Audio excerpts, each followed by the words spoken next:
প্রেমের ফাঁদে ফেলে অর্থ হাতিয়ে নেওয়া সহ অনলাইনে নানা প্রতারণার ফাঁদ পেতেছে মিয়ানমারের প্রতারকরা। হাতিয়ে নিচ্ছে বিলিয়ন বিলিয়ন ডলার। অবর্ণনীয় নির্যাতনের মাধ্যমে এসব প্রতারণায় বাধ্য করা হয় বাংলাদেশি সহ বিভিন্ন দেশের অভিবাসন প্রার্থীদের।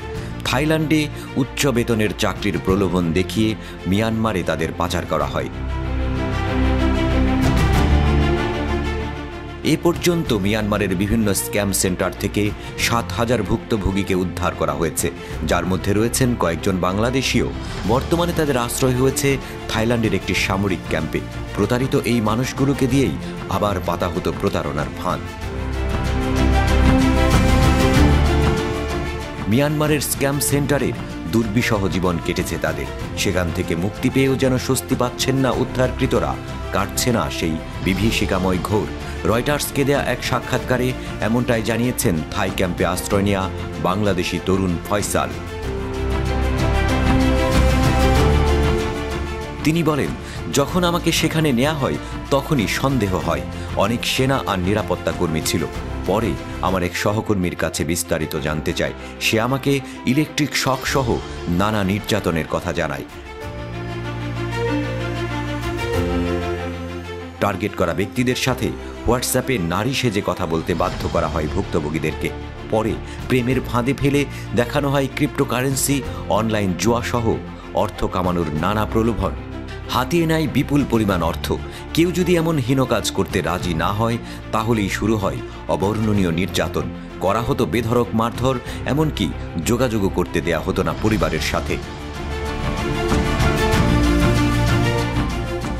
অত্যাচারের ভয়ে বাধ্য হয়ে নারী সেজে টার্গেট হওয়া ব্যক্তিদের সাথে কথা বলতে হতো তাদের। এই চক্রের মূল টার্গেট মূলত প্রবাসী শ্রমিকরা। ফয়সাল জানান, বিভিন্ন সময় বিভিন্ন জনের ফোন নাম্বার দিত ওরা। নারী সেজে আমরা টেক্সট মেসেজ দিয়ে সম্পর্ক তৈরি করতে হতো তাদের সাথে। প্রেমের সম্পর্ক হলেই কিভাবে অর্থ উপার্জন করতে হয় সেই ফাঁদ পাততে হতো।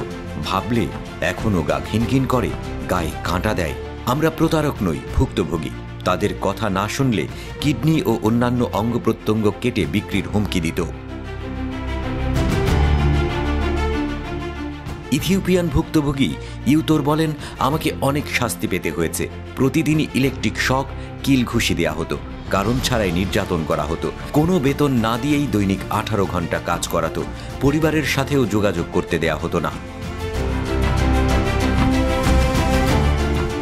সামরিক জান্তা ও বিদ্রোহীদের সংঘাতে জর্জরিত মিয়ানমার রীতিমতো এসব অনলাইন স্ক্যামিংয়ের স্বর্গরাজ্যে পরিণত হয়েছে। মূলত থাইল্যান্ডে উচ্চ বেতনে চাকরির প্রলোভন দেখিয়ে ভুক্তভোগীদের পাচার করা হয় মিয়ানমারে। অভিযোগ রয়েছে দেশটির কয়েকটি বিদ্রোহী গোষ্ঠী জড়িত ভয়ঙ্কর এসব অপরাধে। সম্প্রতি থাইল্যান্ডে নিখোঁজ হন ওয়াং জিং নামের চীনা এক অভিনেতা। নানাভাবে তাকে খোঁজার পরও যখন সন্ধান মিলছিল না, তখন বাধ্য হয়ে তার প্রেমিকা সামাজিক মাধ্যমে এ বিষয়ে একটি পোস্ট করে, যা ভাইরাল হয়ে যায় মুহূর্তেই।